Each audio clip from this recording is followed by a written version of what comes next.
Some of the links you'll find in the description below are affiliate links. It just means that if you decide to use one of the services I'm talking about, which I genuinely believe are the best out there, there's no extra cost to you at all. I might earn a small commission. Thinking about securing your retirement with something solid, something that has held its value for centuries? You've probably heard about Gold IRAs, but the process can seem complicated. Don't worry, I'm here to break it down for you. Today, we're going on a step-by-step journey to understand how you can invest in a Gold IRA, so you can decide if it's the right move for your financial future. First things first. Step 1. Define your investment goals. Why are you even considering gold? It's not like buying stocks. Gold is a unique asset. Are you looking for diversification? Gold often moves in the opposite direction of the stock market, which can help stabilize your portfolio during shaky times. Or maybe you're worried about inflation eating away at your savings. Historically, gold is seen as a great hedge, protecting your purchasing power. In fact, experts like Morgan Stanley's CIO Mike Wilson recommended gold for inflation protection in 2025. For some, it is even a form of economic collapse insurance, a tangible asset if traditional currency fails. Take a moment to think. What's your primary goal? Write it down. For example, if it's diversification, financial advisors often suggest an allocation of 5 to 15%. Knowing your why will be your compass. Now for step 2, set your gold allocation. This is crucial. How much of your retirement pie should be made of gold?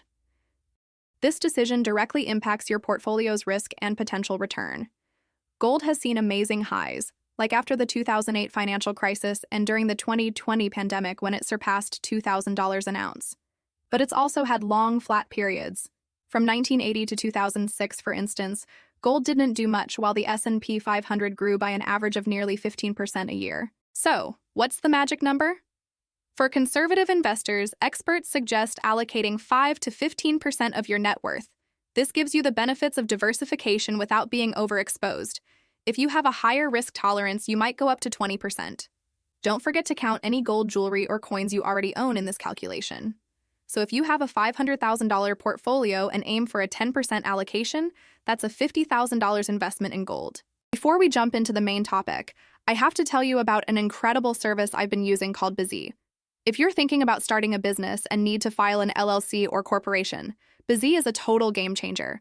They are a professional formation company that makes the entire process incredibly simple. Seriously, they can even file your LLC for you, which saves so much time and gets rid of all that confusing paperwork and hassle. I've put a link to my full review of Busy in the description below, so be sure to check that out. Next up, step 3. Choose a form of gold investment. Not all gold is created equal when it comes to investing. You have options and each has its own pros and cons. The most obvious is physical gold, bars and coins. Holding a tangible asset gives many people peace of mind. For a gold IRA, this physical gold has to meet strict IRS purity standards and be stored in an approved depository, not under your mattress. This adds storage fees and makes it less liquid than stocks. Plus, you have to be wary of fraud. Remember the $50 million in precious metals that vanished from the First State Depository in 2024?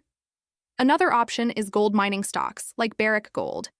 They're easy to buy and sell through a standard brokerage account. However, they are more volatile than physical gold because you're also investing in a company with its own unique risks. Then there are gold ETFs, or exchange-traded funds, like the popular SPDR gold shares, ticker GLD. These are a simple way to get exposure to gold prices. They're highly liquid and can be held in a standard IRA, avoiding the complexities of a special gold IRA. The downside? They have management fees, and you don't own the physical metal. Finally, there are gold futures contracts, but these are highly speculative and risky, making them unsuitable for most retirement investors. So, review your goals.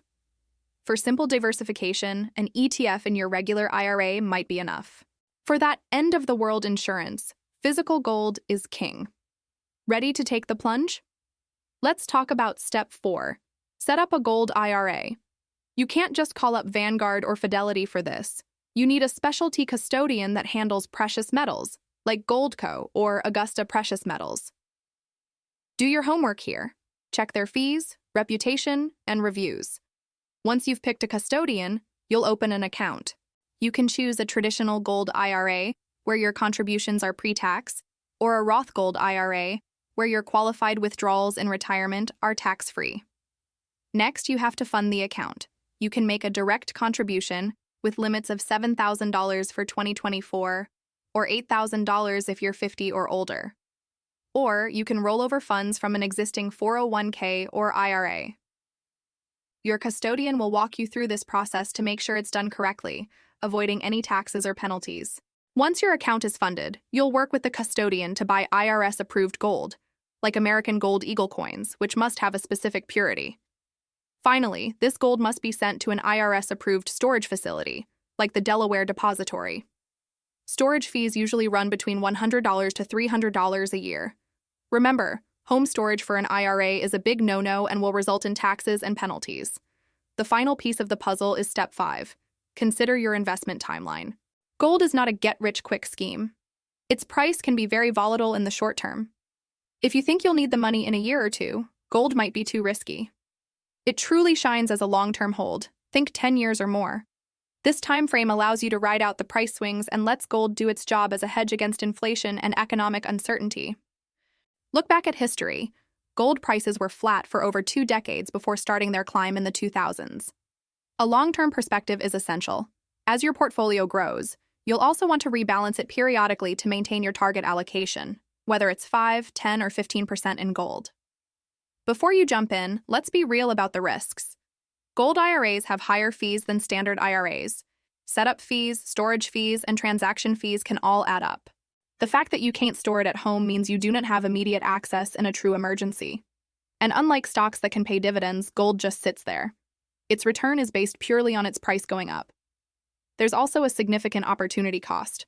If you allocate too much to gold, you might miss out on bigger gains from the stock market over the long run. So, what are the alternatives?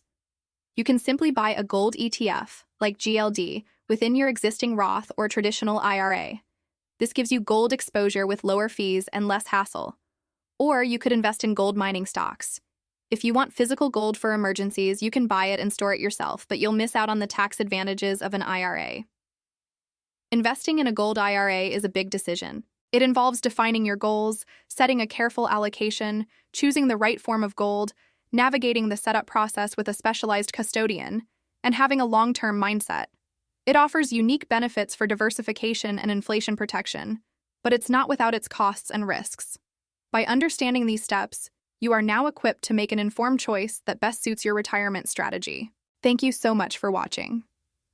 I hope this guide has demystified the world of gold IRAs for you. If you found this video helpful, please give it a thumbs up, and don't forget to subscribe for more financial insights. Let me know your thoughts or questions in the comments below.